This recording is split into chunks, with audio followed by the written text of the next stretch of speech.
This episode of the Party Loaded podcast is proudly sponsored by Audible.com.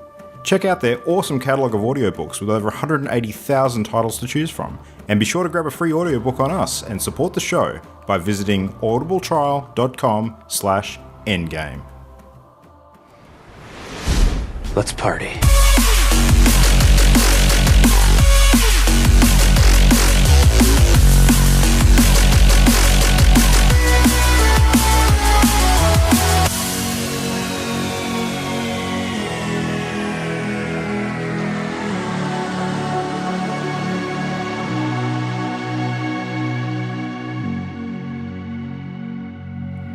Hey everyone, it's Wednesday the 27th of July. You're listening to the Party Loaded podcast. My name is Luke Ratelek and joined as usual by the full party tonight. We've actually got everybody back, which is cool.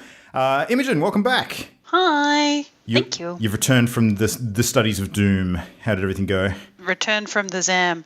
Yeah, good. And now I'm doing my next unit. Hooray! Rinse and repeat education. Nice. Well, at least you're not teaching that stuff. Hi, Ollie. How you doing? I am well. Are you going to give Imogen a learning tonight? No. Wow. Because I don't know what sort of thing you are implying by that. I'm going to stay dear. clear. No, it's a little too meta. All right. Jam, hi. I get the boring intro. Hi! Oh, hi, you're here. Let's move on. This happens all too often. He's like, weird. Oh, that's Jam. Because he runs out of weird. I'm okay That's with why. that. Yeah, I'm be okay grateful. with that. Yeah, you walk the Yeah, tightrope because between getting insulted or getting complimented. So I think, the neutral option Or is often whatever the that safe one. was. Yeah. Yeah. Oh, it's a roller coaster. Like, I'd prefer that. You prefer that? You prefer getting insulted? Can I also vote for boring? I would like a boring intro next time. Thanks. All right. I'm also putting my name down for that. All right. Thanks. All right. Should we talk like this? How's everybody's week? How was Now everybody's you're week? making the whole beginning weird. Did anybody look at all the Comic-Con stuff? No. Okay. Let's move on. I can't keep that up for full episode. That's just going to hurt me. All right. Anyway, so yeah. It's actually easier on my ears, but okay. Nice. Well, it's been a fun week for nerds all round. I think we've seen some cool stuff, new movie trailers, new Comic-Con bits and pieces, the usual Pokemoning. It's been all sorts of fun. Not a lot of gaming variety between the four of us, though. I don't think we've kind of just gone back to our old favourites this week, haven't we? Yeah, we went a bit Yeah. blandy. Yeah. All reliables. The old reliables, yeah. Overwatch is definitely sort of fitting into that comfort zone for all of us at the moment, I think, even competitive play-wise. So, Best. yeah, we got a chance to play with all the updates this week too. So one of the ones that we talked about recently, which was a big change, was all the buffs and alterations to Diva. So Jam and Imogen, you've kind of given her a good run for her money. What are you finding that to be like? I love it. I managed to, oh God, what's the cold level? Lost Sky Sky Industries? Yep. Yeah. Yep. Okay, so we're trying to capture the final point. We were approaching the doorway to it, and our May, for some reason, blocked the entrance. I managed to boost up over it and launch my mech with a nuke to land dead center and take out 3 of the other team plus a turret. It was beautiful. Oh my It God. looked magical. I love the new Diva. She's just glorious. I have to agree. Like the buffs just make sense, and I'm not playing her and having fun playing her because she's now OP. It's just more. She seems a bit more balanced, like especially She with fits with the rest of the heroes. shield. Yeah. She can. She's supposed to be a tank, so she can actually be the tank She without can just do her job. exploding out of her mech every 5 seconds. And then dying Yeah. because she couldn't get away fast enough. I think the single best change that they made to her was being able to toggle the defense matrix on and off on a cooldown, Yes, rather I than agree. a complete sort of use it and then wait, and then use it and then wait. Because being able to flick it on and off at a moment's notice gives you so much more tactical option when you're running around with her. I've been playing as Farah a lot, as I do, and Diva is just hunting me down repeatedly, and every time I turn around to try and fire a rocket off at her face, she flicks up the defense matrix, and I'm like, oh, you bitch! So, yeah. I got out of a few of some Justice a couple of times now with her Matrix, so it's been good. I'm enjoying it. Yep. It's been cool. Doesn't defend against Reinhardt's hammer, though, I don't think, as I've discovered. It does not. Yep.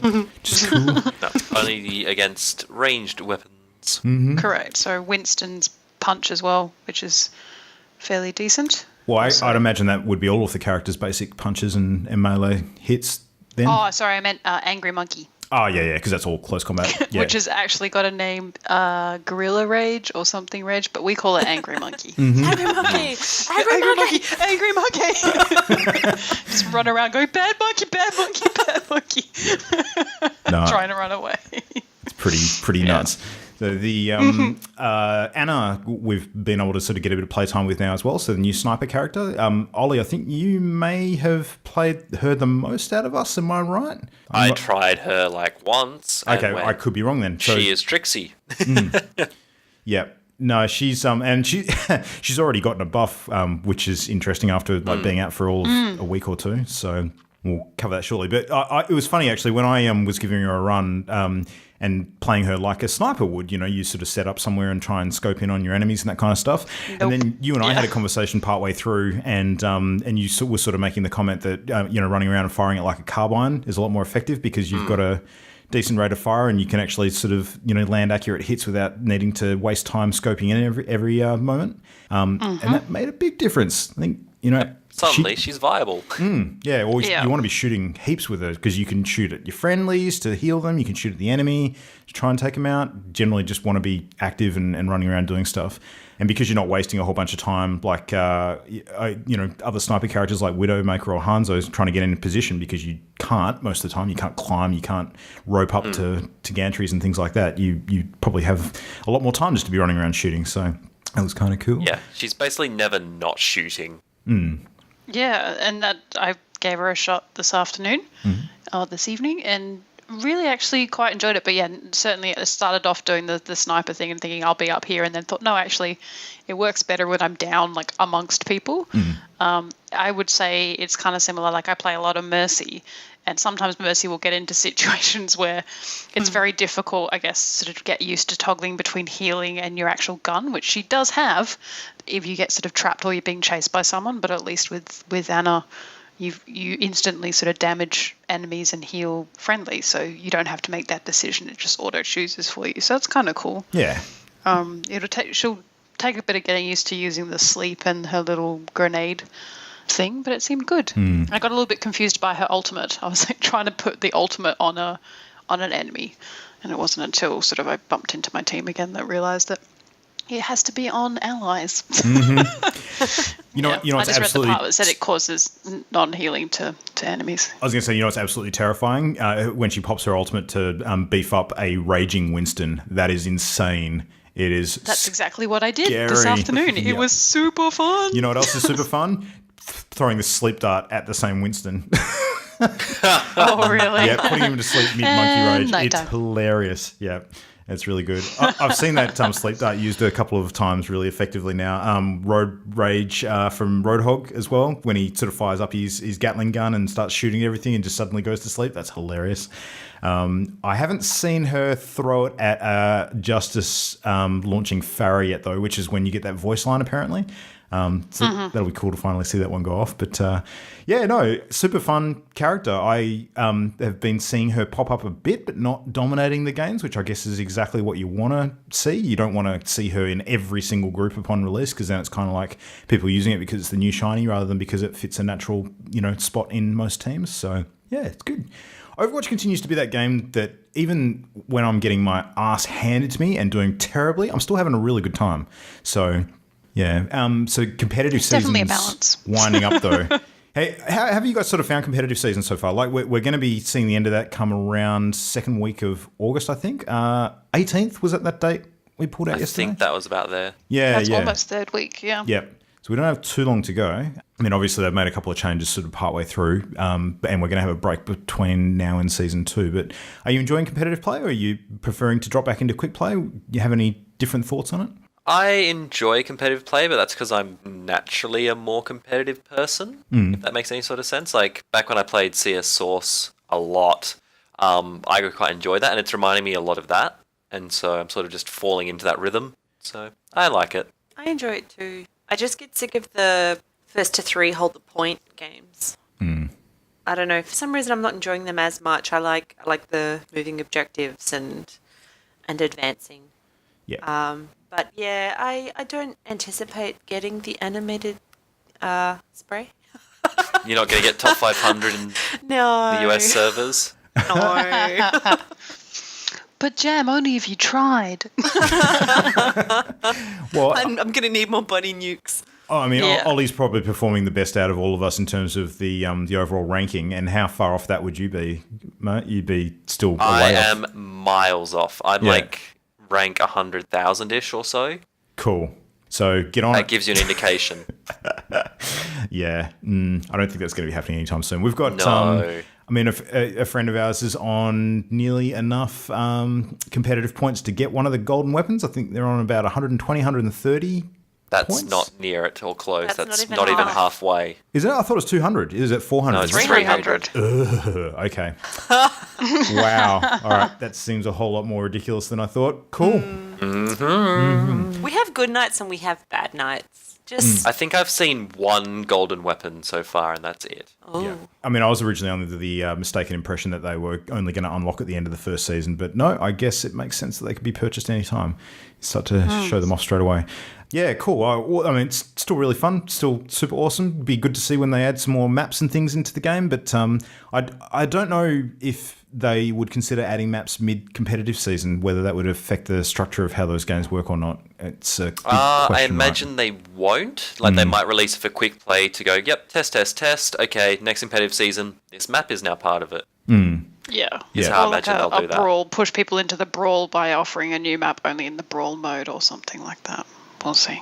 Like, obviously, once it's gone past the PTR as well. Yeah, because they do the test realm. I think they need to do more with the Brawl format. Like, I'm kind of disappointed by Overwatch Brawl as a whole, because I think that they've got much better ways to do that in Blizzard's other games. Like, the Hearthstone model is almost the perfect one for me, because there's actually an incentive to go in there and try new stuff, because you get something for it every week, and it kind of resets.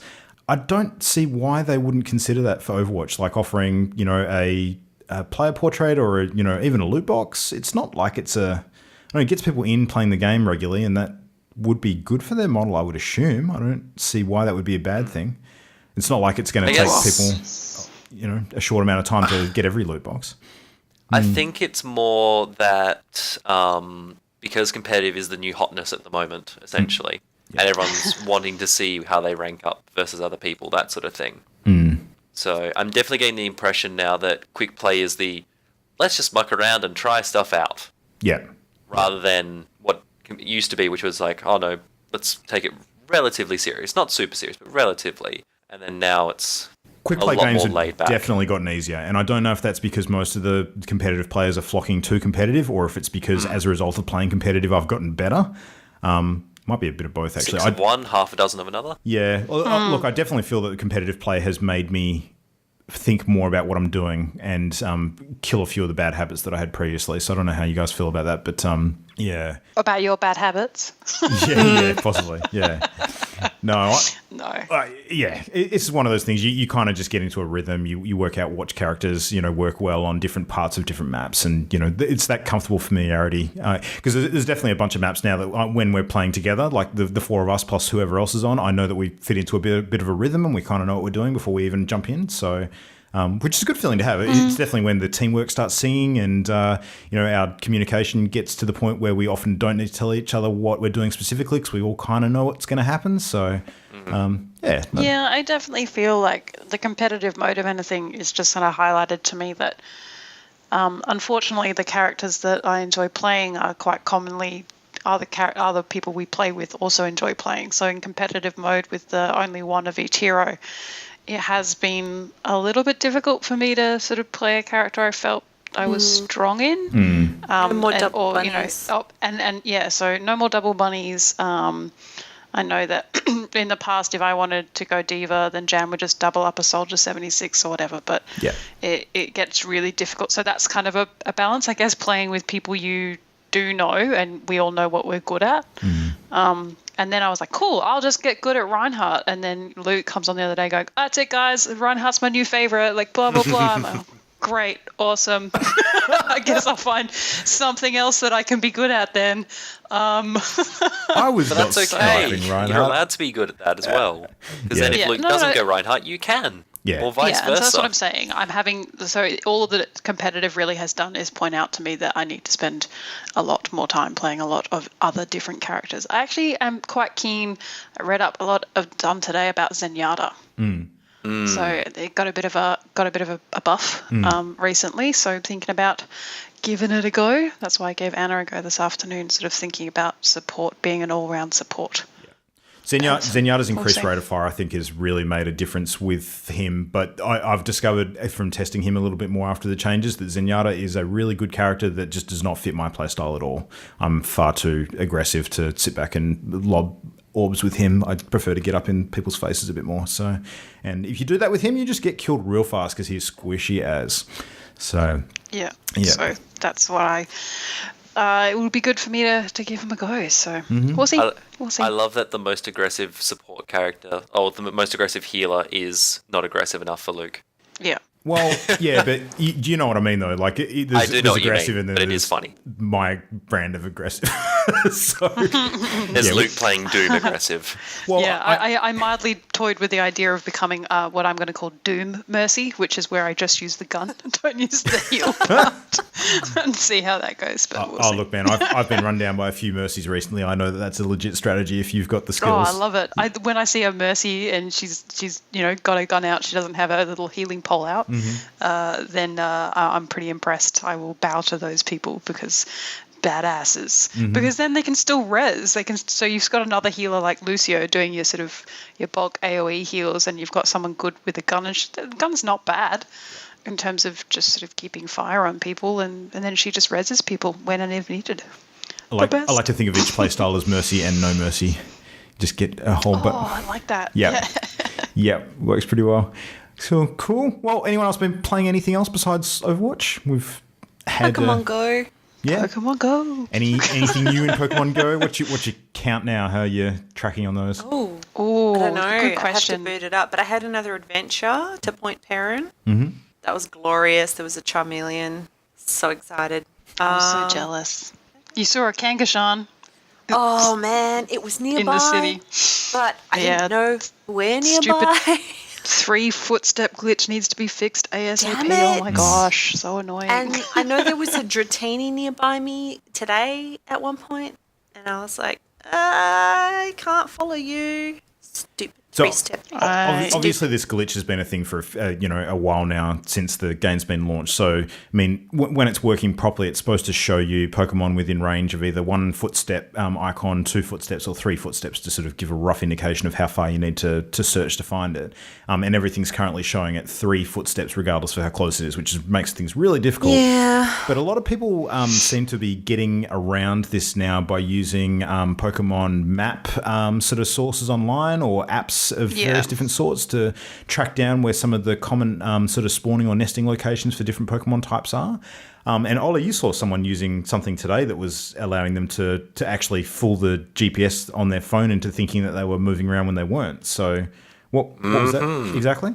So they were just sitting there, and yet their avatar guy was just running around the map. No worries at all. So I don't have a problem with looking at maps, like if it's like a Google sort of Earth-style overlay which shows locations of where things have been sighted. I think that's fair game. But when it comes to wholehearted, manipulation of the GPS, I'm not really cool with that in terms of what I'm willing to do. Well, one's an aid, the other is literally cheating. Yeah. Yeah. Yeah. So that kind Exactly. of puts it into perspective. One's essentially a gamer guide, and the other one is a cheat. Which just completely undermines the time and effort you put into finding stuff in the game. I mean, what's the point if you're just going to do that? It really erases the joy that you'd get out of it, I think. So, but there's no doubt that there are people keen on obtaining accounts that have got a large number of Pokemon caught. I mean, people have been selling them on eBay and all sorts of stuff. It's crazy. Apparently, one guy in the US has found all of the Pokemon that he is able to find in that country to date. And I think there's a guy in Sydney that has as well. Sort of not counting the various country exclusives that have been determined in game. So Kangaskhan's the Australia-New Zealand one. I think Tauros is the North America one. Correct. Yep. And then you can hatch them from eggs, though. Apparently, there was a guy I saw had the cow one. You just said its name, and I've forgotten it already. Taurus. Yep. But he wasn't sure if he'd caught it here or it had hatched from an egg. So that seems a bit weird, but I don't know. Maybe he's a traveller, and so maybe he was in the States when he picked up the egg. I don't know. Possibly. But, yeah, it's only a matter of time. I feel like there is going to be someone in the next week who will have all of them, i.e. someone who travels or can take a phone or send a phone somewhere. Yeah. Will for sure have all of them in no time. So did you guys see I'm the... so bummed you missed out that Kanga, though. Yeah, Cham. that would have been That would have been so cool. Yeah. No. I think I when only just learnt about nests as well. That was a new thing when we had somebody go down to my favourite beach, in fact, in Perth, and find out that it was a Charmander nest. Yep. Or so that's interesting. Yeah. And can confirm it is on all of the maps and things. It's a common place for Charmanders to spawn. So there you go. We got a photo from him with two little twins standing next to each other on the map, which looked bizarre. Yeah. So cute. Yeah. So cute. I have to make it down there at some point. No, did you guys see the hoax that sort of got played out at San Diego Comic-Con last weekend? Oh, that looked awful. I would have been. You guys, would have gone if that was us. Can you imagine leaving something like Comic-Con? So the three legendary birds that have been added to the game code but not actually announced in terms of how you're going to find them in game at the moment. So Moltres, Zapdos, and Arctic Tuno. They are supposedly going to be available at special events held by Niantic at some point in the future, undetermined as to how or when that will take shape. But Comic-Con being a massive event that a lot of nerds are at, prime example of when someone could troll a large number of people and make them think that one of them is actually available to catch then and there, stampeding crowd later, and fun times had by all not. Yeah. And it's one of those things. I mean, it was just one of those rumors that I think grew. I don't think anyone announced it. It was all just sort of, no one wanted to miss out in case it was actually true. Yeah, exactly. I guess. And, that was a lot of time that those people were standing around outside of the con. I'm sure the Comic-Con weren't very happy to have a lot of their audience just disappear out the door. Yeah. Well, in terms of health crowd. and safety, like the crowd management of that many people suddenly moving, that quickly would have been a massive challenge for them. So, yeah. We'll find out later this year.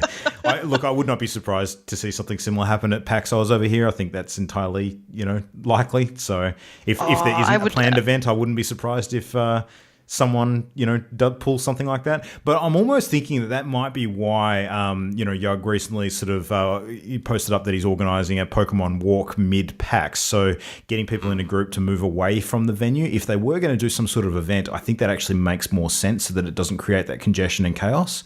For me, the best way to do that, if they're going to do an event Pokemon essentially, is you would just go, okay, where's this being held in this convention center or this group of convention centers? Okay, that Pokemon is available in that convention center, not in a specific spot, but just in that area as a whole. Just make a nest of them there, and there's just billions of them. Yeah. And you just go, cool. So no matter where you are in the convention center, expand it. Yeah. Oh, that enormous fight mechanic looked awesome. I heard you guys did a talk about that. Well, that's going back from the original trailer for the game that was released a couple of years ago. Yeah, exactly. So, I mean, if it is going to play out like that, instead of sort of running into it and trying to capture it, you'll actually have to take it down as a team, similar to a gym battle. And then everybody involved in the fight will likely get a copy of the creature.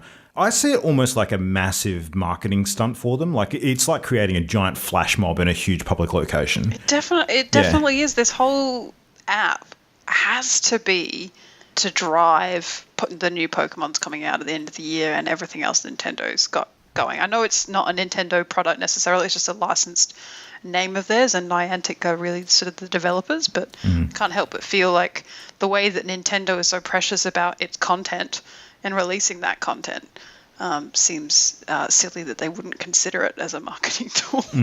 Well, the companion piece that's being designed for Pokemon Go, the Pokemon Go Plus. Yep. So that actually is being manufactured and sold by Nintendo. But Interesting. Yeah, they has will make been money delayed off till that. September. Yeah, exactly. Yeah. Yep. Yeah, so I can only assume that that's because they, seeing the success of the game, have realised that they drastically underestimated the number of units that they had to get ready for release. So probably pushing it back to cover their bases and get enough of the product out there, because otherwise you'll have a situation similar to what's happening now with a few of the early release units just going up on eBay for hundreds and thousands of dollars. Well, not hundreds of thousands, but hundreds and thousands of dollars. I wouldn't be surprised to see someone pony up a couple of grand for one of those, considering how exclusive they are currently. Are you going to get one, Luke? No, I don't think I will. I'm not fussed with the aesthetic of it. Like, I don't have a problem walking around with one of those sort of clipped on. Like, some people will have an issue with a Pokemon, shaped accessory, stylish wise. They won't want to sort of flaunt that. I don't give a crap about that kind of thing. But in terms of Can't you just put it in your pocket? Yeah, you might be able to, I think. Just wear it like a pedometer. Like, what is it for me? Like, I have no idea what this thing is, by the way. So my understanding is it's basically a device that syncs with your phone via Bluetooth. And the catch mechanic in the game is that when a Pokemon is nearby that flashes up on the map, your phone vibrates and you can actually see on the map what it is, and then you engage in a capture battle with it and throw balls at it until it's captured. Yeah. With the Pokemon Go Plus, my understanding is that it beeps or it flashes when there's a Pokemon nearby, and you can click it or press it to try and capture the Pokemon without needing to go through the steps of engaging in a one-on-one with it and throwing balls at it directly. So essentially you're paying money to not play the game. Kind of, yeah. I don't know about I didn't know about that capture thing. I thought it was literally just to notify you there was one nearby so you could open the app. No, you can definitely catch it. I thought that's how it worked. With the that the sounds device. actually terrible. Interesting. Yeah. That sounds awful. No, thank you. Yep. If it was just the former and it was a relatively cheap, like, here's a $10 thing that just syncs up and goes, there's Pokemon nearby, because you weren't, like, walking around with the app out constantly, that's completely fine. That's reasonable. If it's a thing that goes, you're basically paying to win, and I hate pay to win. Yeah, I agree. I think it's good for the massive amounts of, horde Pokemon that you see around, like all the Pidgeys and Rattatas and Zubats and things. Churning through those can get a bit monotonous. So using this for that, I can see a certain amount of sense with it. But when it comes to things beyond that are actually, the kind of hard to find Pokemon that you would, roam around and get really excited when you see their outline pop up on your radar, then I completely agree. It takes all the fun away from the game. So does this thing have a screen? No, it doesn't. No, it's literally like a little... So then you wouldn't even know if it's a rare one or a trash one. No, and that's probably one of the downsides with it too. Like you just know that there is something nearby. You click to capture as opposed to actually seeing what it is on screen. So does it? And it won't be a guaranteed success. Weird. So that you sounds like a need bad Master idea. Balls and Great Balls and stuff, surely, at times, and it won't auto-equip that. that is true. So you could just throw like an average Pokeball at like a super tough Pokemon and it just goes, no, and runs away and you've lost your chance. Yeah. Why? Yeah, I would have thought maybe it would have like you'd have to it buzzes, you open the app, and then you have to like physically flick the thing to throw balls, like trying to make it more interactive. I wouldn't have thought it would just be like click a button, like you're opening your car to try and catch a Pokemon. That seems silly. Pokemon Court.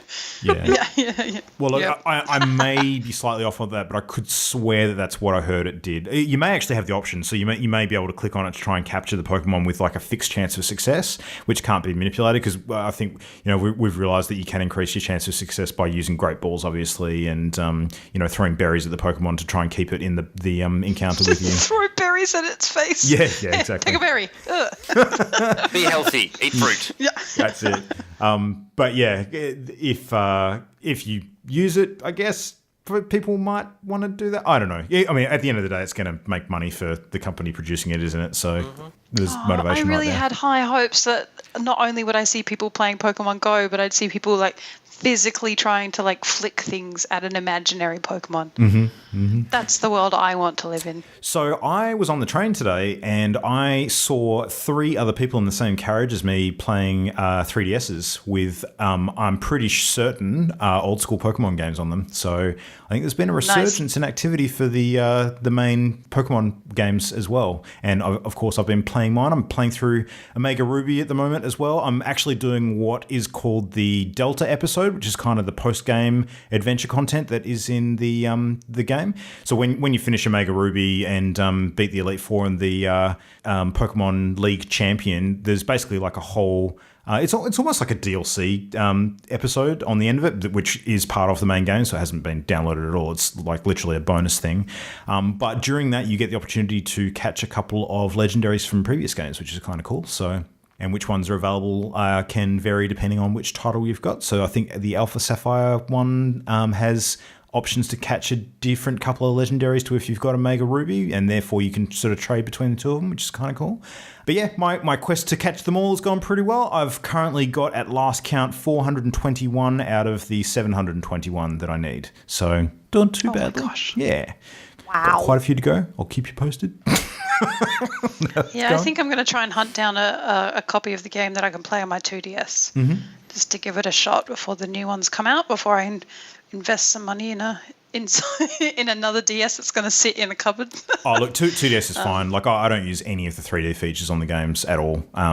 It's more about availability of the games for it, to be honest. Well, than I've seen plenty of functionality. copies today in my wanders around the CBD, so I think you'll be fine. And Okay. it's one of those things, though, due to the popularity of the Pokemon games, they haven't really gone down in price at all. They're still at their release price, which I think is $60 Australian for full What? retail. That's ridiculous.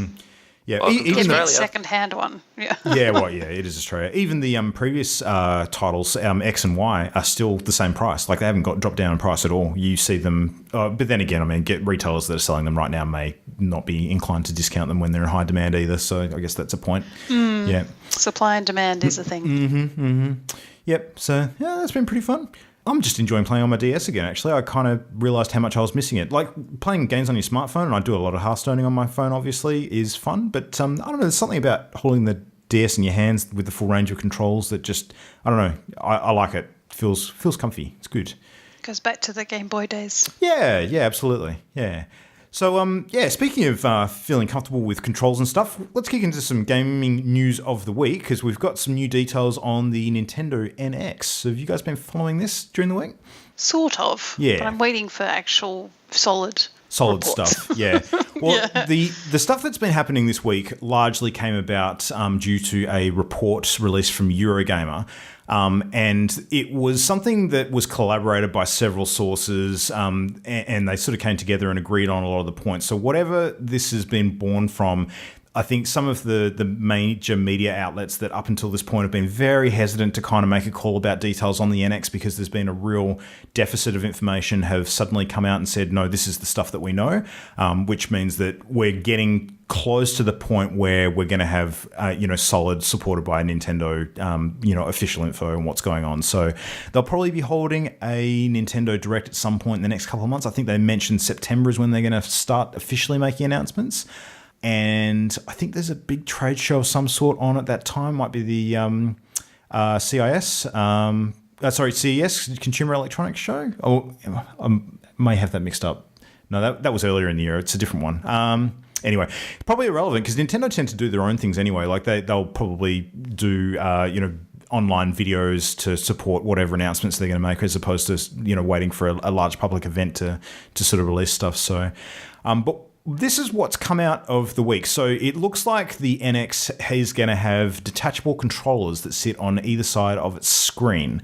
And a lot of people are sort of envisioning something that looks similar to the Wii U controller at the moment, which is kind of, the main Wii U controller is a screen. It's almost like a large version of the 2DS in a way.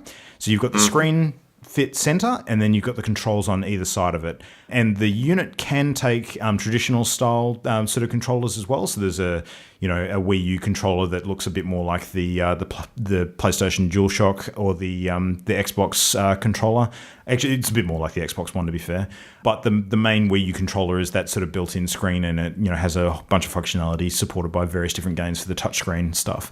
So if what we're hearing this week is to be believed, it's going to be a bit different to current generation consoles because it's going to use cartridges for a start. So they're actually going to go back to the cartridge model for games.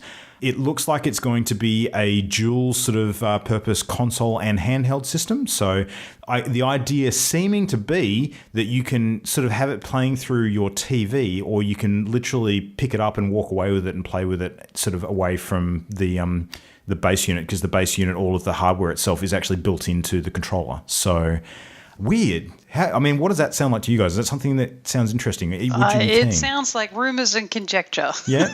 Yeah. No one knows, and this is the same. The same thing happens with iPhones. It's gonna be indestructible. It's gonna be waterproof. It's all of these things, and then we're either going to be disappointed or surprised. I think that the idea, it fits with their Wii U idea, but the Wii U wasn't incredibly successful. No, quite the opposite, I would say. So I don't know why they would continue down that path. So that seems contrary, but we'll see. Yeah. I don't know. The Wii U had a lot of issues. I think the launch for the Wii U, the mixed messaging that Nintendo didn't quite nail as far as the purpose of the console and how it differed from the Wii was a large part of what was to blame there. It's one of those things, like, I don't think we're ever going to see a Nintendo console released which is like pushing the next generation hardware sort of specification limits. It's not really ever been Nintendo's thing. Like, Nintendo's thing is, user access, family friendly and great game titles. That's kind of what they, hang their benchmarks on. It's never been, you get a Nintendo console. I'd argue that the Wii was a challenge, because the Wii was the first sort of dedicated motion controller console out. Yeah. Yeah, but that sort of comes into the ease of use as opposed to it having ridiculously high, specs with the resolution or, the frames per second and that sort of thing. So yeah, I think they still challenge innovation, though. I agree. They're not going to ever, because it would be stupid to play in space with you've got PS4 and Xbox fighting it out. That's stupid. That doesn't make any sense. But what they can do, like you said, they've got a captive market with their game titles, but they can still be quite imaginative with what they come out with. I'd like to see some other new way to play. And certainly the idea of it, you can use it as a handheld and as an actual console device, as a centralized, seems like an interesting idea, but yeah. We'll see. I'm intrigued to see how much they can bank on innovation anymore with the whole AR and VR market. Now because those other companies have that innovation thing, and they have the specs. So Nintendo's on the back foot because, as you said, they pretty much only had the innovation. Really, they didn't have the specs to back it up. So agreed. Yeah, it's interesting. It seems like a reasonable thing to have a crack at in terms of the market potential, though, because mobile gaming is something that there's a huge appetite for. VR and AR, it's the cool new thing, but it does have a fairly significant... Yeah, it's got a big barrier to entry for a lot of people. So, I don't know. It's a really interesting... Like, I would love to look back on this time in a few years' time and sort of see how this all plays out, with hindsight being 2020. It's just... I don't think anyone can call it at the moment, and that makes it really interesting because even the punters that understand the industry and know, what people are likely to be early adopters for in strength, it can't quite pick what's really going to take off out of, the different options at the moment. VR is still in this weird space where there's been a little bit of a botched launch from some of the major names, and we're still sort of hanging on with bated breath to see if one of the big players like Sony can get it right. But yeah, I don't know. It's cool. I think next year is going to be a super interesting year now with a lot of the cards that these companies are holding to their chest now sort of out for all to see and play with. So it is for sure one of the greatest times in video games I can remember. I'm really excited about everything going on at the moment. That's not even getting into individual game titles. So in other Nintendo news, probably not surprisingly, they off the back of the huge stock gains of recent weeks, they have just reported a massive quarterly loss amid plummeting Wii U sales. So they haven't been doing real well in terms of their console sales, and a lot of the share gains that they've made recently, are a bit of a bubble effect due to the link to the Niantic product with Pokemon Go. They've probably been doing the right thing in warning a lot of their shareholders that, don't take too much attention with this because it won't last. It's a product of the hype at the moment. It's not born off the back of solid sales figures or anything like that. And I think that the announcement today with the forecast for its current fiscal year is going to level the expectations a little bit with some of the people that have been thinking it's gone a bit nuts. So it was their ethical responsibility because their share price skyrocketed because investors maybe didn't do enough research and believed that Nintendo had a large stake in at least Niantic, and they don't. So they came out and just declared, they didn't say that they don't have anything to do with it, they just said that their stake is small. And the reason they did that announcement is because their forecast wasn't in line with what people were expecting because of this massive price. Their share price is still far above what it was before Pokemon Go release, so they didn't wipe all of their share gains, which is positive for them. But I think good on them. Yep. Good investment ethics shown by Nintendo. Good job. Yep. Not surprised, to be honest. No. I mean, they've still got an operating loss to deal with, so they've booked in an operating loss of about 5.13 billion yen, which is around 48.7 million US. So that's not chump change. It's still a fair bit, but they've got plenty of time over the next year to pull that back, depending on how things go with the NX announcements and release. So, they've got some big things coming up. They've got the Pokémon GO Plus, which they are manufacturing, and will affect Nintendo's bottom line a bit if it is a runaway success like the game has been. They've got, of course, the actual new Pokemon games coming out later this year, which will be a big earner for them, I'm sure. Fire Emblem, is probably doing some good things for them at the moment. They've got their continuing work on mobile games. So, the first app, the Miitomo app that they released has been doing reasonably well, and they'll probably have more of those coming out as time goes by. So, I don't know, Nintendo's still got a bright future ahead of it. I think that they're probably set up for some success leading into the next period. Just how big that ends up being, I guess, is going to be anyone's guess at the moment. So, yeah. Mild. Yeah. Call mild. All right, well, anyway, speaking of things being pushed back, Imogen, are you sitting down? Oh, yeah. I am. This is ridiculous. People need to settle down. This is just funny. I'll say it before and I'll say it again. What Luke is alluding to is that the PC release of No Man's Sky got pushed back. Mm-hmm. It got pushed back 3 days. Yeah. So it's not a big deal. I suspect it's got a lot to do with them being ready for releasing it on PC. And I've said this before. I am more than happy for any developer to take their time to make sure that the game that they release to me is the game that they want to make. Mm-hmm. I'm happy for that to happen. So if they need 3 days, I'll give them 3 days. It's a little bit annoying because it will release on PS4 on the original date on August 9th. So that does mean that people will be in and playing the game, and I'm sure I'll see all of the information about it. And I don't own a PS4, so I will be playing it on PC. Conveniently, Luke does. I do, but I'm going to buy it on PC. I've decided. So, well, if there's a chance, you guys spoke about it last week because I listened to the episode like a dutiful fan. Yeah. And there is a chance you're going to bump into people. So I'd rather do that on a platform where I'm actually going to have a chance of bumping into you, because I'm going to assume that their PS4 and PC servers are not the one and same. The reason give you an opportunity to discover Mimopolis. No, look, I have seen the trailers for the combat elements of the game, and because there's a little bit of FPS sort of element there, I'm thinking I'm going to be more comfortable sitting in a PC when I play it. So, yeah, we'll see. I am not interested in combat. I am going to be a peaceful traveler. I will trade in scrap and responsibly obtain ore and elements from planets. Sure. You know what I'm fully expecting then? First person you see, hi there, I'd like to trade. Missile lock detected. What? No! Yeah. Hi, friend. Like that meme with the spider. The scrap of your and it's ship. like, oh, good morning. Don't worry, I cleared those flies up for you. Oh, the paper, that would be lovely. The grateful Just spider do the meme. do the DayZ thing. Everyone starts circling each other, going friendly, friendly, Friendly. See, but you can't do the waggle of friendship like you could in DayZ. or in Journey. Journey, the waggle of... I mean, you couldn't fight people in Journey, but you would do kind of a weird beeps and bops to sort of speak to people. So, I'm still looking forward to it. A little bit disappointing because I'll see the PS4 guys having a go, but there's other things that are coming out at the same time, so I'm sure I'll be adequately distracted. I'm just very excited for it. That raises a really interesting question for me. Like, we know that it's going to be, probably quite hard to encounter other people in the game because of how widely spread the geography is going to be. But if you do happen to encounter somebody, do we actually know how or if you're going to be able to communicate with them at all?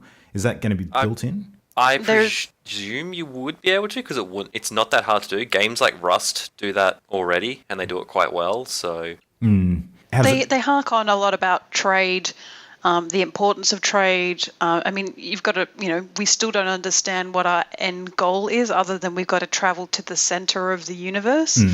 I feel like we're being trolled and we're actually looking for a place that's called the center or something like that. Make that your first planet. Call it the center. Yeah. But I feel like it'll be less chat, maybe like some small sort of things that you can do, but trade will be the sort of main thing that you'll be seeing other people to do. And I think I remember vaguely, seeing you upgrade your ship and things like that. And they've got, NPCs involved and all sorts of stuff. But the best thing about this game is that, again, same with the Nintendo console, lots of conjecture, but I'm going off what they have actually released and what they've actually announced. I'm super excited. I am kind of getting a little bit more excited the more time I spend talking to you about it, I must admit. So, yeah. I'm good at hype. You guys. are. You're very good at hype. Yeah. Look, I'm actually hoping that it's one of those games where everybody's individual play experience differs so much to the point where if you hop online and start looking at people's recorded content, like YouTube videos and that sort of thing, that everybody has a different story to tell. I think that would be awesome. So...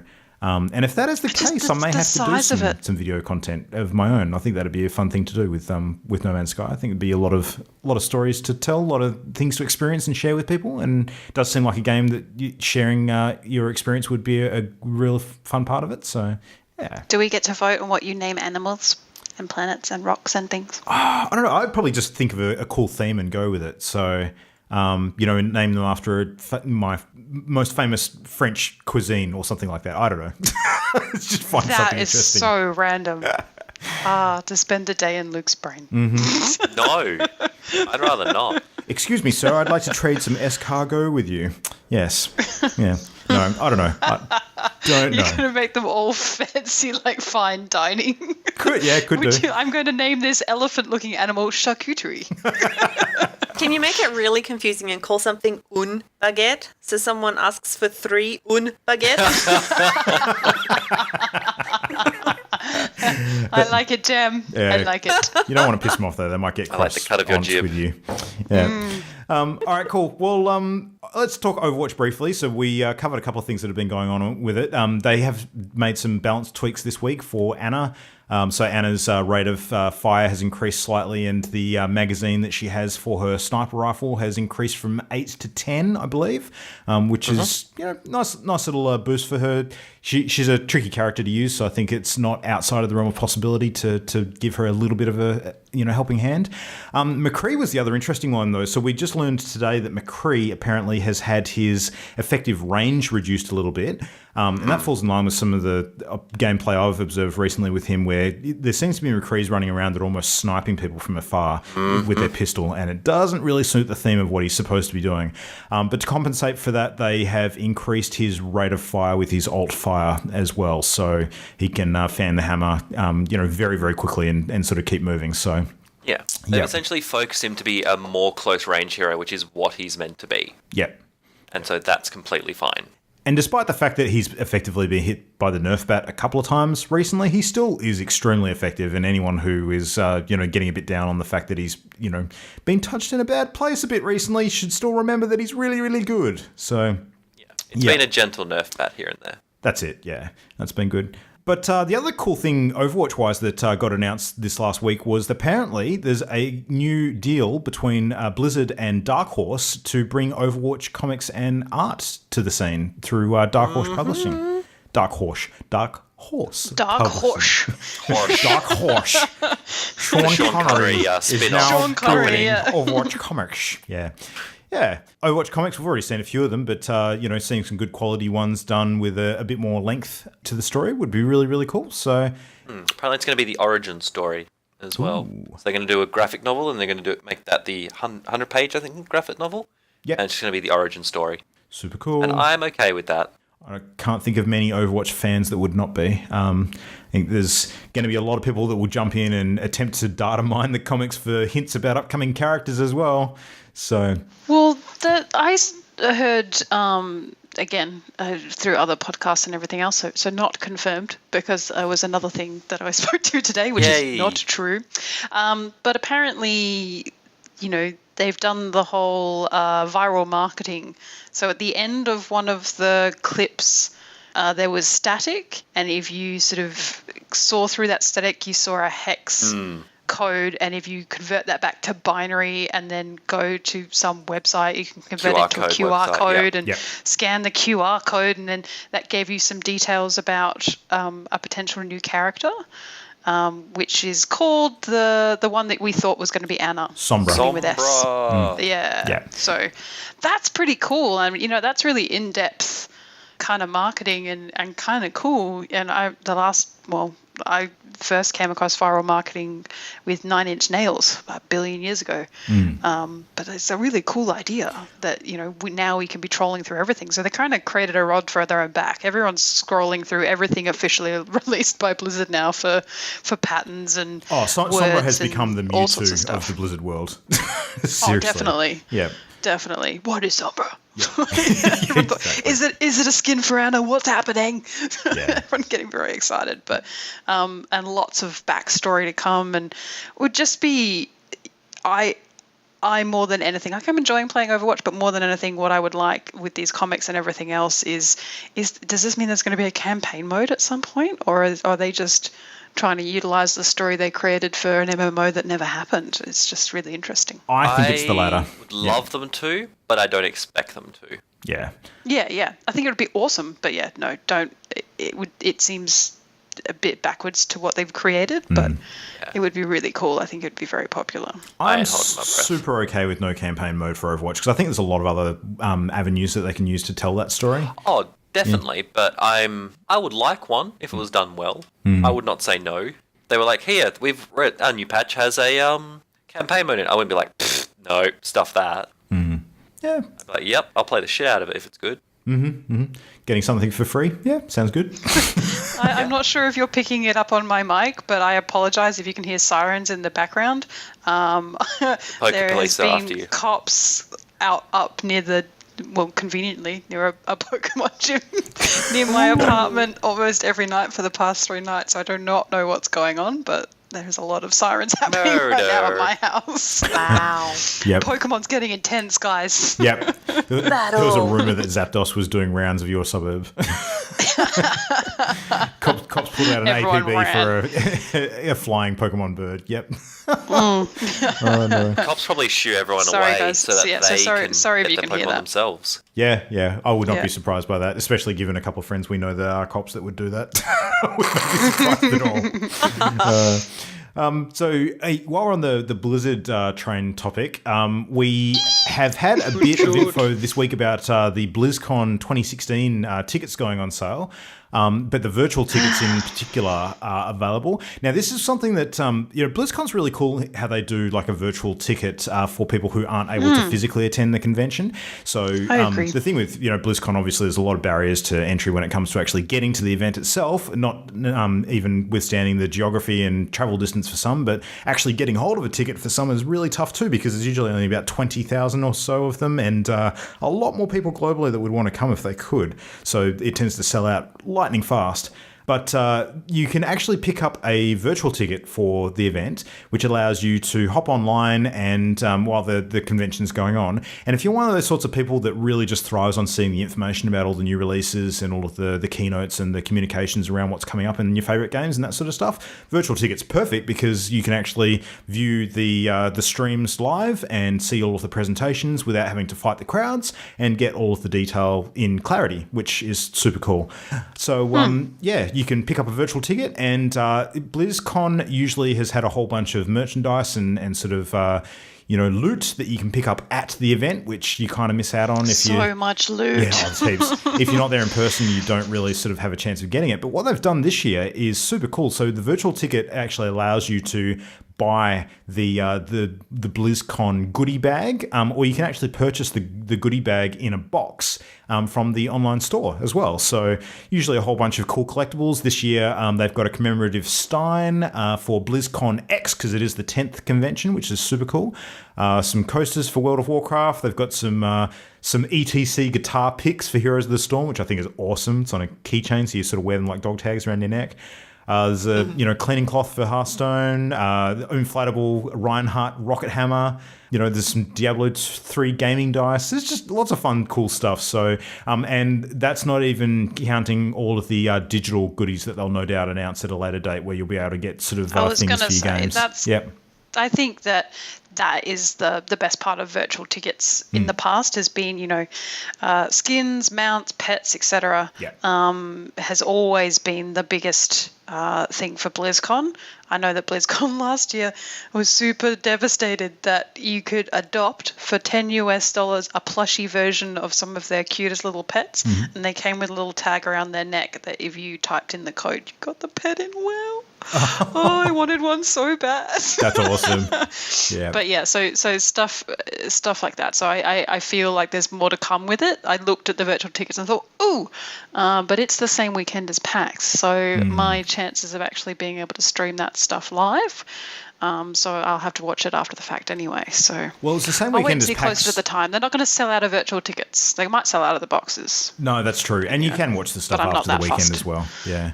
Yeah. I mean, that's probably what I'm going to do when I get home from PAX, because I'll still have a few days away from work. I'll just sit down and stream stuff, probably panels that we've missed at PAX and BlizzCon news and all that kind of... Post-PAX blues. Yeah, it'd be great. Just come down slowly, really slowly. Hey, guys. 99 days till PAX. Oh, yeah. Double digits. Double digits. Woot. No. All aboard the hype train. Super cool. What else? So World of Warcraft. Maybe you've heard of it. So Legion. It's a little game. Legion expansion coming up real soon. Apparently, there's going to be a audio drama released as a lead-in to Legion. This is so bizarre to me. When I saw the title of this article, I thought, what on earth is an audio drama lead-in? It's a podcast. It's an audiobook podcast. Well, yeah, it's more like an Effectively. audiobook because it'll sort of blend in music and sound effects, with the storytelling, and they'll probably get someone who's a professional, narrator to handle it. So Yeah, but like it's a voice podcast. actor? You get it through podcasts. yeah, exactly. No, it's an audiobook. Yeah. An audiobook that you subscribe to. Yes, that's a thing. Will be cool. So it's going to be called The Tomb of Sargeras. And it'll tell the story of how the Orc Warlock Gul'dan opens up the portals to Ain't that Azeroth, letting the demons sort of come through and try and take over the planet. So it's going to be available over the course of 4 episodes, and they will be free, apparently, which is the best kind of available, which is awesome.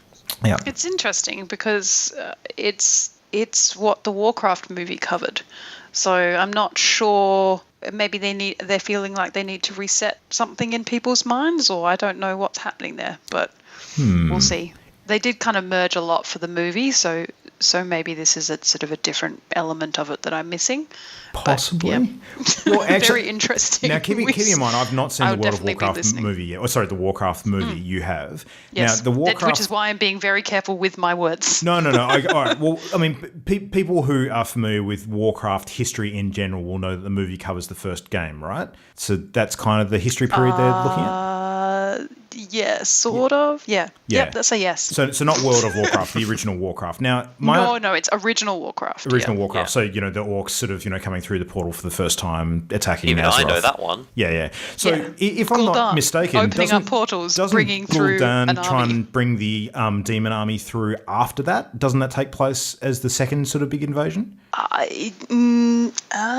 Yes, but so the law is he tries to do it by bringing through the orcs and trying to get sort of them on side and leading them through. There's a splinter in the Warcraft lore where they see Gul'dan for what he is and how he gets his power, and then he makes pacts. But the movie itself kind of merged a couple of things into that, and so I thought. I think I'm not sure where the movie's going with it. So maybe this is, like you say, it's the later on sort of part of that. But I know the wording around this sort of audio drama lead-in is a little obtuse. So I couldn't really say whether it's going to be the same thing or it's just it's very similar. Yeah. So for those who are not lore-based, it's going to be very difficult for them to pick the two apart, perhaps. Yeah. But I mean, at the end of the day, because it's a free release, Oh, it'll be a good vehicle excellent. to build hype. So, yep. Siri thinks her name is now Gul'dan, so sorry about that. Lots of interruptions. Oh, wow. Siri. Excellent. Good work, Siri. The unofficial fifth chair of Party Loaded. Yeah. It's always popping up. I really need to turn off Hey Siri. Yeah, so we'll see. Yeah, it's really cool, and what piqued my interest is them saying, unique soundtrack and actual sort of sounds from the upcoming expansion will be so cool. I think one of the biggest failings of the movie, from what I can tell, is that they didn't get Russell Brower, who does the soundtrack stuff for the World of Warcraft games, to actually do the movie soundtrack. I've listened to the movie soundtrack and it doesn't seem that great to me. So yeah, It certainly, like, some noises and some music definitely had that, listen to the music, it reminds me of this. But it wasn't quite on point with where the game is. Certainly, it didn't sort of ring. It was more visual. Yep. Let's put it that way. didn't pluck the music wasn't a big part nostalgia of it. Correct. chords strong Correct. enough. Yeah. Yeah. All right, so Jam, you got a bit of news from Telltale today. So what's going on with them? They're gonna Jackbox treat their series from now on, starting with Batman. Exciting. Super awesome. Explain, So- what does this mean? So, whoever's got direct control of the game can acquire a code that can provide to others, which they can use to log in. And it sounds like there'll be two different formats. One will be they can actually vote on decisions made in the game. So it can be under the control of, all parties when decisions are required to be made. And the other one is simply a thumbs up or thumbs down for how the player in control has chosen to proceed. Ooh, okay. Decisions and actions. So it's awesome. We can play it together. Yeah, we should totally do Love that. it. Yeah. Yeah, I went from I'm never playing a Telltale game again to cool, I'll play Play with friends. Yeah. in an afternoon. And we can argue and fight. Oh, it'll be say, the best. No bullshit, you're wrong. Yeah. The best of times. The blurst of Oh, I'm times. really looking forward to it. I hope there's like a voting system or something. So if you are playing with other people, Oh man, Twitch streamers Yeah, are going to well- gobble this up. There's no doubt. I know. Yeah. It could be massive. I wonder how many people can be involved at any given time. Imagine and at a also, convention. they're going to include some of that data in the statistics that you see at the end of each episode, Okay. so that you can get an idea of how that's been implemented and what the popular choices were, Great. or how many people agreed with With what you did, yeah. your particular decisions. Does that mean that the next couple of episodes for Minecraft will also get this treatment? Or is it just newly released from beginning? It must be newly I'm not released stuff. 100. Yeah. Well, I'm not 100% certain, but Because they said all future releases. yeah, it may be future episodes. I don't know. We'll see. Well, Minecraft has only See, got but one Batman. more episode to go after the one that's releasing supposedly this week or next. So, given that it's at the end of the life cycle of that game, it wouldn't make a huge amount of sense. But the Walking Dead Season 3 is coming up real soon, so it would make sense for them to implement it for that. So, but that's... It's wonderful because it's going to attract a whole bunch of people to the game who may not necessarily want to, invest the time doing it on their lonesome, but really enjoy following the decisions and the impacts with friends. Yep. Be more social. Super cool. All right, so moving on to tonight's main topic, we're going to try something a little bit different. We've got a new segment which we like to call Party Playback. Ever get that feeling of deja vu? Great Scott!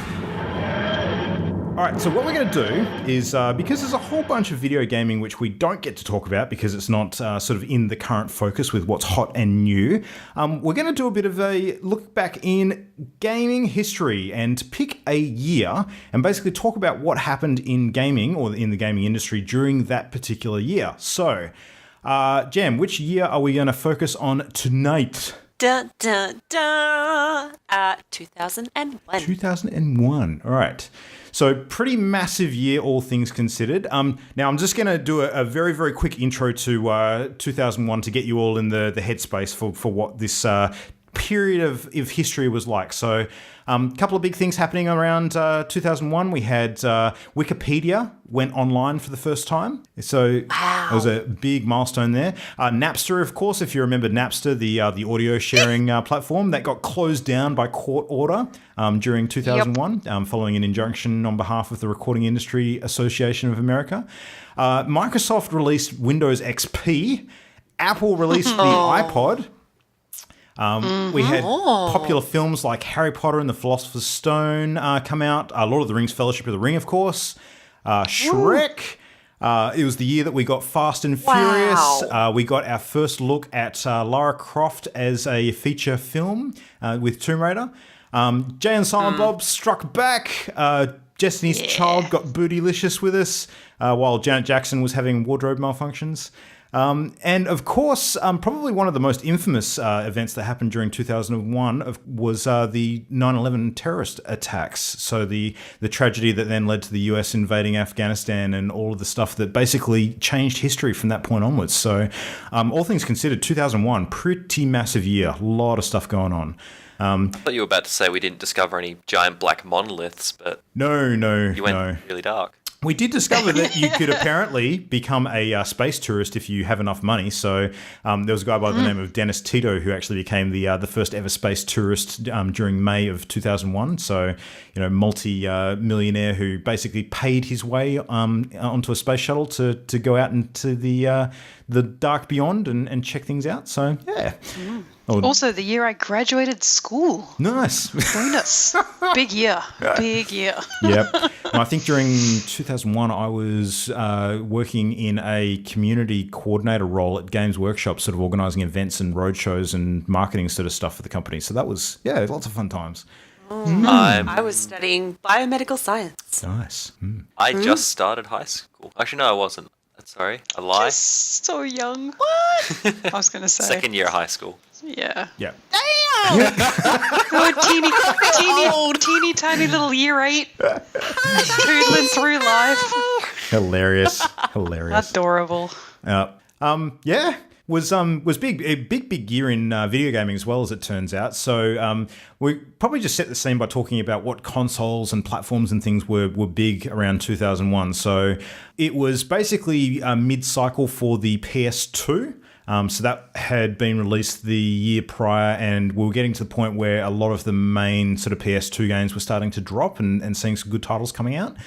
The Sega Dreamcast was sort of nearing the what you would have thought would be the mid-cycle point, but because Sega that year actually announced that they're no longer going to develop home consoles and they're going to move into games development exclusively, they actually decided to discontinue the Dreamcast, and on March 31st of 2001, it was basically shelved. So yeah, that was a massive one. Did any of you actually ever play a Dreamcast? I looked at one once. Yeah. It was a really interesting console, like definitely ahead of its time for the period. It was the first video gaming console that actually had a built-in modem and allowing for online connectivity and opening the door for all of the stuff that you could do with gaming in that regard. So it was a pretty big step, and killed before its time. I think there were some really, really great titles on Dreamcast that, a lot of people now have kind of forgotten because the console didn't last long at all. So, which is a shame. We did see the GameCube release, the Nintendo GameCube, in late 2001, so around September. And that is a console that I never owned, but actually borrowed off a friend of ours a few times and got to play a lot of cool games on that. So that was awesome. Xbox. The first Xbox was released in November of 2001. So chunky. Yeah, that thing, massive, massive. I Behemoth. I actually have one that I inherited from a friend of ours that travelled overseas. And I've currently got that sort of stashed away in a cupboard somewhere. And that thing is absolutely mammoth. Like, it's bigger than the biggest phone book I've ever owned. Just that huge. controller as well was ridiculously big. Yeah. Yeah. Huge. So the funny. bear claw. Yeah. Yeah. So handhelds, we had the Game Boy Color, the Nintendo Game Boy Color was the sort of the thing there, but the Game Boy Advance was released in 2001 as well. So yeah, a lot of big sort of players sort of coming to grips with entering the console market. I mean, Microsoft sort of stepping in was probably the big one there. What sort of game platforms were you all playing on during 2001? I had a PS2 at the time, so I would have been playing on that and doing a little bit of PC personally. What about you guys? Yeah, PS2 for me too. Yep. Yep. I didn't actually have the PS2 Xbox and One. PC. Game Boy Advanced. Game and Boy PC. Advance. And the PS2. Yeah, I actually missed the Oh, Advance. wow. Yeah. Like, I had the original Game Boy. I never got a color, but the next Nintendo handheld I got after that was actually the original DS. So, yeah, there was a bit of a gap for that for me. I think I had a Game Boy Advance, but I think the only thing that I had on it was some throwback games, like the Yoshi game where you had to stop an oil spill. I can't remember Yoshi what game that where you was. had to stop an It was oil drippy. spill? You had to run around and like there was oils dripping from the ceiling, and he was like, Anyway, That off sounds track. super weird. Basically, I bought I had a brand new Game Boy Advance and played games that came out on the original Game Boy on it. So Yeah. super exciting. Yeah, that was cool. Like I actually got to go back and play some of the old Game Boy Advance games when the DS came out because it had the extra cartridge port for Game Boy Advance games. So got to still at least experience a few of those later on, which is cool. But yeah. So we got a bunch of notable games we can sort of touch on and discuss a little bit tonight. So should we go from the top? Everyone want to pick one that you've played and that you had a particular affinity with or fascination with at the time? So Ollie, do you want to start? Done. Yeah. Okay. Yeah. I really liked Max Payne. Cool. So that game Sweet. was the one that introduced bullet time into gaming. That was the first game that had bullet time in it. Nice. And it was a really, actually quite cool little noir shooter. That's the other thing. It introduced the noir shooters to gaming as well. There was like a few noir titles before that, but Max Payne was like one of the big mainstream ones. So that was actually really, really cool. Yeah. I was a massive fan of that game. Was it? I've actually never played Max Payne or any of the Max Paynes because there was another one or two that was done, wasn't there? Did we Yes, did we they get went to on to Max Payne 3, I think. Yeah. Yep. Was it just a shooter, or were there any sort of puzzle elements to it at all, or anything like that? No, it was the plot was a little bit puzzling to my younger brain, but that was about it. No, otherwise it was a pretty much straight up and down shooter. Yeah. It's cool with ridiculous over the top narration, and I'm okay with that. Nice. Jam, what were you playing in 2001? So much Grand Theft Auto 3. Like, wow. That was the Liberty City one, funny- wasn't it? Yeah. Yeah. Old school Liberty City. And I don't even remember much of the storyline. I just remember so many hours spent doing little taxi side quests, like driving people around for fares, listening to the Chatterbox news station with Laszlo, talking to callers, and those stupid ads that I can hear quite distinctly still in my head. Yesterday, I made $1, says this little kid for an ad for a sweatshop. Or that petsovernight.com. Your friend in a box. Oh my God. I have listened to that station on loop so much. And then when I'd get sick of taxis, I'd drive down to the car yard, nick the Banshee, and scream around the city. Oh, it's just fantastic. That's my most distinct Stop. memory of that game. Yeah. And you Is start building up your stars, and the That cops chasing massive you. highway that runs down most of the length of the island, Yeah. just going up and down that.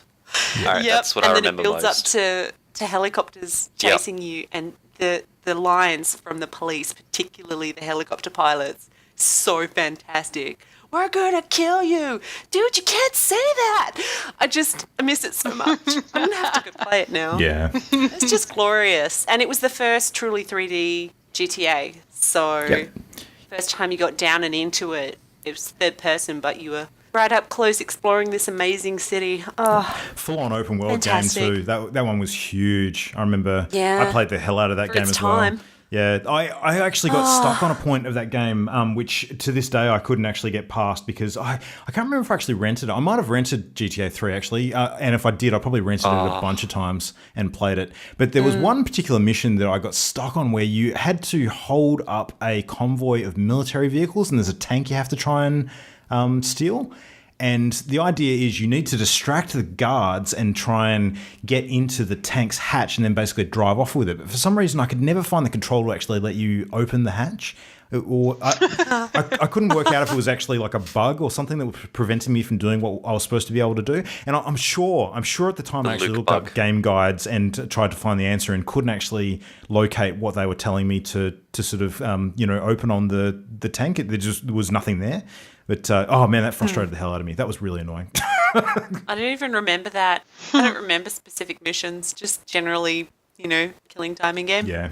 Oh, look, I remember Glorious. GTA 3 really sort of in detail because of the amount of controversy it generated at the time, because there was a lot in the media with regards to the themes around the prostitutes in the game and the violence and that sort of stuff. It was the one that really grabbed a lot of attention in the main media. And, I guess that probably fueled the desire of a lot of people even more so to play it, so, which is cool. But, yeah, great game. Oh, dear. Yeah, GTA 3. I think, GTA 3 set the standard for a lot of the changes that have been made to Grand Theft Auto franchise moving forward. And we've seen a lot of that stuff carry through into Vice City and GTA 5. So, yeah. Well, what about you, Imogen? You got a pick for 2001? Well, this is a big year for me. So 2001 is the year the illustrious Stronghold was released, which is a real-time strategy game based on sort of knights and kings and all sorts. I have spent way too much of my life playing this game. I played a little bit of it this year when it was released, but obviously, being my last year of school, kind of echoes in the past from today, in that I was doing a lot of study, not a lot of playing games. But yeah, Stronghold really had a big impact on me. It was a game that I could play sort of on a computer at home. I remember having arguments with my brother about the amount of time that I was spending on the computer. You build your little civilization, and you got to stockpile food, and you send off armies, and you defend yourself from bandits and all sorts of stuff. And for me, Stronghold was a new, exciting version of an older game, Caesar, that I used to play. So it was, lots of time listening to very bad voice acting. And I still play the original game to this day. I have it installed on Steam, and I did play it as recently as last week, Nice. I think.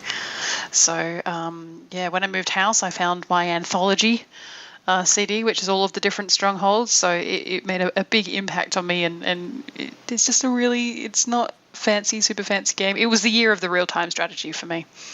It wasn't just Stronghold, Black and White, which was also released in this year.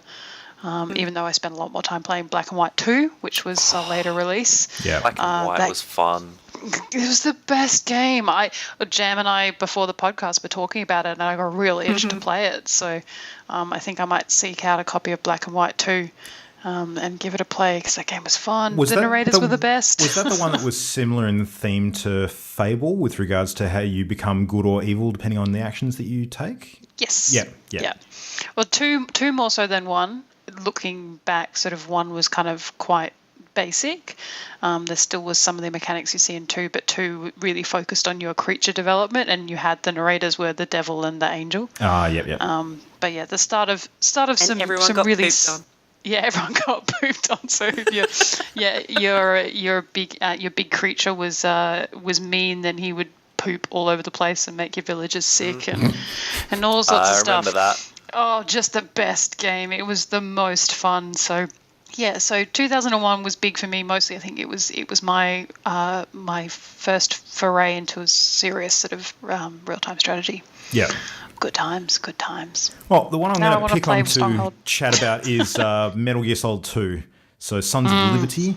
Twist. Yeah, I mean, it's no secret to anyone who listens to the show that I'm a big Metal Gear fan. But Metal Gear Solid, the original, was a big title that had a lot to live up to when it came to releasing the sequel. Metal Gear Solid 2 was definitely a really, really good game. It was critically received when it came out. I think it was, scoring high 90s in a lot of the review sites and, getting a lot of attention, selling a lot of copies. And the game itself was super good.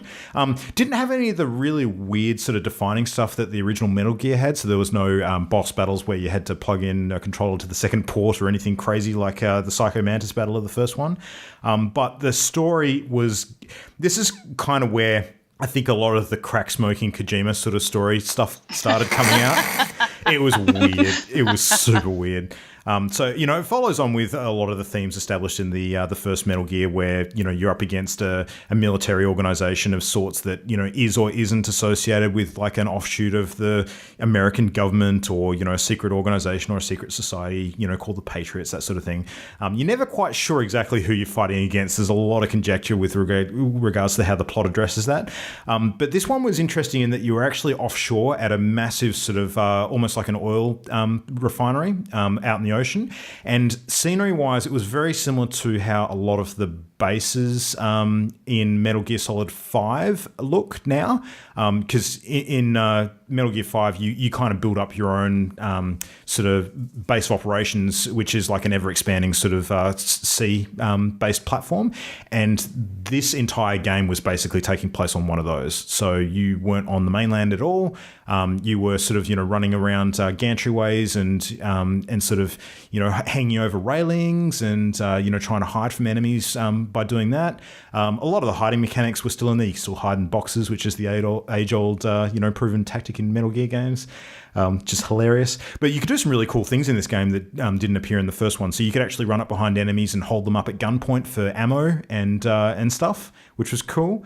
The AI of all of the enemies that you're up against improved a lot, so it made it a lot harder to sort of sneak up on dudes and make sounds and sort of lure them away from where you actually were. They got a lot smarter about dealing with that kind of thing, which was interesting. Still had the super cool, unique boss battles. There was a dude who was like a mad bomber on roller skates, which was an interesting one to fight against.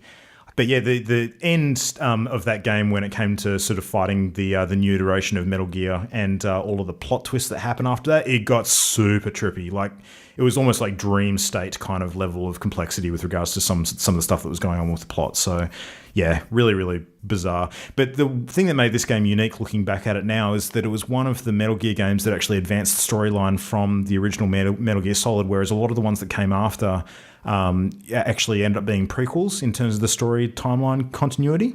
So Metal Gear 3 and Metal Gear 5 in particular actually took place earlier than the original Metal Gear. So this one was sort of more of a modern sort of future tech kind of setting. So yeah, it was a super interesting game. Really, really fun. Story weirdness aside. So yeah, Metal Gear continues to be good. So what else, Ollie? What else were you playing that year? I played a little bit of Silent Hill 2. Oh yeah, let's talk about this one. This is awesome. So that was back in the day where you had the mannequins and the flesh lips and the guy on a chariot and all the other. And correct me if I'm wrong, because I actually didn't play much the original Silent Hill. Yep. Was this the one that introduced Pyramid Head? It was. Pyramid Head rocked up in Silent Hill 2 for the very first time, and the first scene where you encountered him is pants-shittingly terrifying. So, yeah. I remember his cutscene was him, like, I think, raping some mannequins. I don't know. Oh, he was doing something. I don't think he was doing that. They're not having a fun time, and he's doing something. You definitely shouldn't have been playing this game in year 8, Ollie. No. I was in year 9, to be fair. Look, if I remember... yeah, that makes a huge difference. Look, if I remember correctly, the very first time you encounter him, his back is turned to you and he's doing something and you are actually in an enclosed space of some sort. And then he turns around and you see how freaking big he is and he starts advancing at you and you just have to piss bolt. You just have to run the hell away. And he chases you for a bit. And basically he becomes the main antagonist protagonist for that game, sort of hunting you down in various he different does. places. Yeah. How did you find the boss, Mary? There was so many tough parts of that game. Like the suspense stuff was taken to another level. There was another scene that I remember where you're actually in, I think it was a school, I could be wrong, where there was a room with a whole bunch of lockers, and you are opening up lockers looking for stuff, and you actually hear a little girl crying inside one of them, and you go Yes. and you open the locker and there's nothing there, and you're just like, huh. And then there's a point where you come back later and you open up the same locker and something jump scares you. I think it's either to the side of you or behind you. It just freaks you the hell out. So, yeah, man, great Was it game. a creeper that did it? Not like the come on. Minecraft creeper, but there's an actual like insect bug thing called a creeper in there. I think it in one of that. Possibly, yeah, long time ago. But yeah, it was something suitably terrifying. Well, that's all I remember. Yeah. Oh my God, Silent Hill. God damn that game. Oh, what else did I play? A little bit of Devil May Cry. A little bit of Devil May Cry. That was fun. That was the sort of arcadey, just for me. It's not quite quick time, but it basically was. Now that I look at it, and I'm okay with that. And that was good fun. Getting the ebony and ivory on, which was interesting. It was very tongue in cheek, and that's why I think I liked it, because it was just that stupid over the top. I'm like, that's fine. I can live with over the top. And then the big one for me at this point, even though I didn't own one, I actually went to a mate's place to play it, was Halo. So Halo Combat Evolved, the flagship game for the Xbox. That was an interesting one. I really, really liked Halo. I ended up playing a lot of Halo, which for someone who doesn't own an Xbox is actually quite challenging to do. So I basically would go for entire weekends to a mate's place and just be like, yep, we're playing Xbox. He's like, oh, okay, I guess. Twist my arm. Yeah. So yeah, I thoroughly enjoyed Halo from the way that the combat system worked, because at the time that shield regen wasn't really a mechanic that we'd seen a lot of, as well as the limiting of the weapons. That was also a quite unique feature. Not many games had done that previously. So being only able to carry 2 weapons was actually kind of a big deal, like tactically wise. Yeah. And the way that the AI reacted, you're like, oh, these little imp guys, they're like, oh, they're actually saying that there's a grenade there, and they're running away screaming. Yeah. That's cool. And then you'd have, like, everyone had their own distinct AIs as opposed to beep, boop, I shoot, pew, pew, pew. Like, they actually had a bit of flavor to each of the enemies, which was really neat. And the environments were gorgeous for the time. Like, it was like, we look at it now and we go, man, that is some dog's breakfast right there. But back for the Like day. Blood Gulch? Oh, fucking The hell. multiplayer map, Blood Gulch. Yeah. Like, you look so at the good. Classic. You look at the models for that game, you're like, oh man, that's nasty. But Yeah. back in the day, you're like, wow, holy crap, look at all those pixels. My God, All in the one space. Yeah. there's anti-aliasing. What's that? It makes things smoother. What? Like, OMG. you know, like, this game graphically was the shit as well. Like, it looked the business. Yeah, I remember it being huge. I never played an awful lot of it, but I vividly remember when it came out. Well, you look back at the legacy it's created with, a lot of the online content that's spawned as a result of Halo. I mean, Red versus Blue from Rooster versus Teeth. Oh, Blue. yeah. There's a small company called Rooster Teeth. Yep. Pretty good example. Owes their very existence to Halo. Correct. Yep. And there was a lot of other sort of machinima content sort of spawned from that as time went on as well. Of course, continued on with the future Halo games. And I wonder if a big part of that was because of the fairly relaxed stance that Microsoft and Bungie took when it came to the use of their IP. They didn't seem to really pursue, I guess, rigidly guarding it to the extent that other companies might at that time, which is a fairly progressive attitude when you think about it, because a lot of other companies wouldn't have looked ahead to the possibilities afforded by mass market appeal that games would create by having that sort of content spawned. But Absolutely. Free advertising. Yeah, it turned out to be a really good thing. Basically. For them. Yeah. And because the internet was kicking off at that point as well, so that was a good time to get on board with that. Yeah, definitely. Well, what else, ladies? What were you playing in 2001? Anything else interesting? Ooh, some Final Fantasy. Ah, yes. So I believe I was playing Final Fantasy 9 in Australia Yep. at that time, and I know 10 was released that year overseas, but we didn't get that just yet. Final Fantasy IX's cute. I loved Vivi. Yeah. Vivi the little mage. He was the cutest. And the summons were called Eidolons. The next iteration after Guardian Forces in Final Fantasy VII. I don't remember the storyline a great deal, but it was adorable because it was a little more cartoony and quite cute. Yeah. And I didn't play it in the year it came out, but have played it a little bit since. RuneScape came out in 2001. Woo, RuneScape. And I can't believe you guys haven't played it. I have. The boys. Yeah, the I boys. have not. Guys, You boys haven't. I You missed one. guys. We both mixed it up for a completely different game, actually. It's quite funny. Disaster. You got to get educated. You got to learn how to woodshop. Oh, I think RuneScape as well. I mean, this is a really big year, like Stronghold, the introduction of the real-time strategy, but also RuneScape was at first, I can play online with other people in real life. You know, it was really exciting.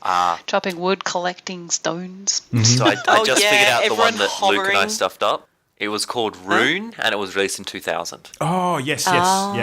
That is That's exactly the one right. we stuffed it up for. We were like, oh, that one. Yeah, we know that. Like, RuneScape. Like, oh, that's that. Horribly wrong.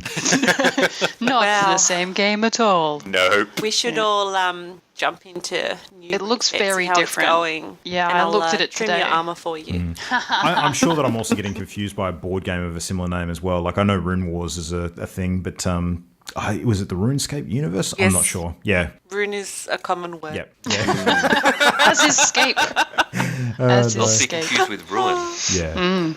No, well, I played a bunch of Final Fantasy X as well when that came out, and that was a big release around that time too. The weird thing with Final Fantasy X was this is the one with Blitzball. Do you remember Blitzball, Jam? Yeah. I was never very good at it. Yeah. But it was cool. It was cool. Like, I mean, Final Fantasy's always had its thing with sort of mini games, and different main releases have had different side kind of stuff you can do like that. I mean, you had the Tri-Square card game in, was it 8 or 9? I forget, one of the two.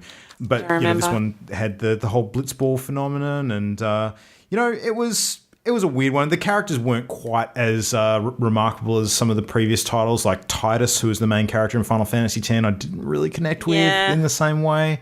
There was no Cloud Strife, that's for Waka sure. was fun. Yeah, it was all right. Yeah, And they had full voice acting. that's for true. I think the first time. So that was cool. Yeah. It was a nice step up. Was good. Pokemon Crystal came out in 2001.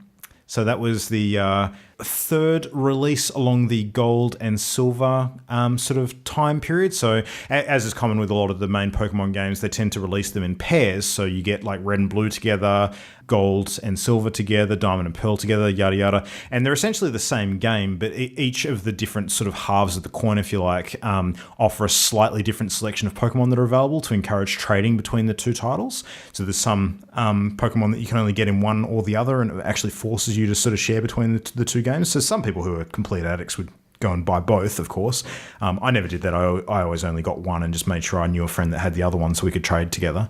But yeah, they every now and then in those cycles, they would actually release a third one, which kind of is a consolidation release that ties together some of the elements of both the previous two titles and adds a few advanced features as well.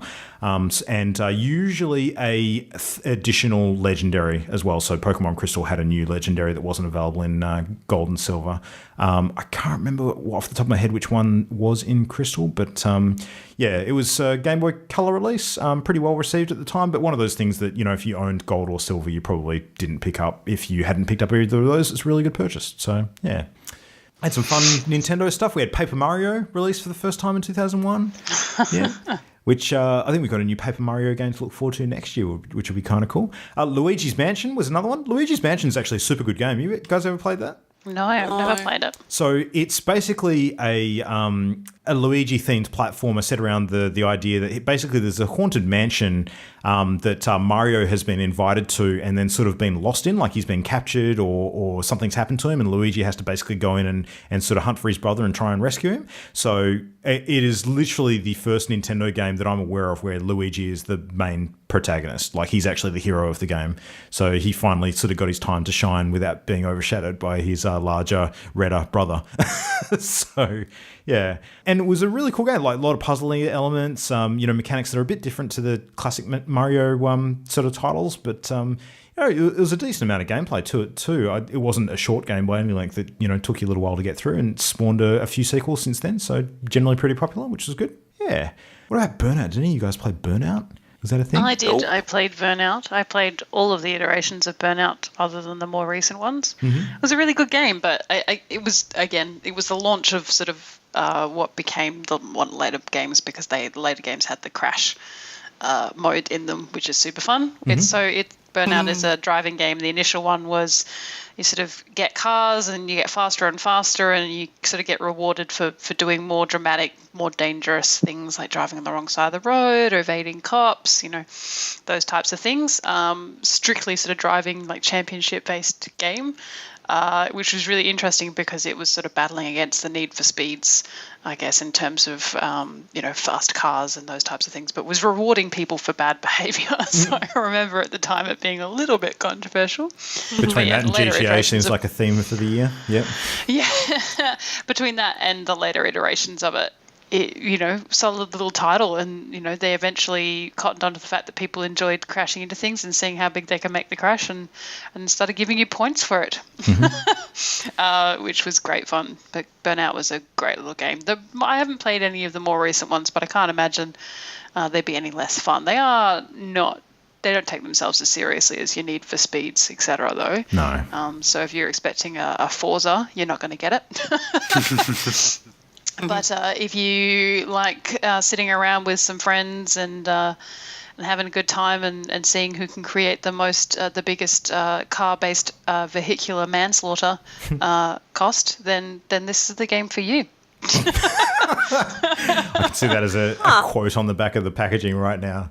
I would not be surprised. The game is very tongue-in-cheek, knows what it is, and yeah, really, it was a good little fun game.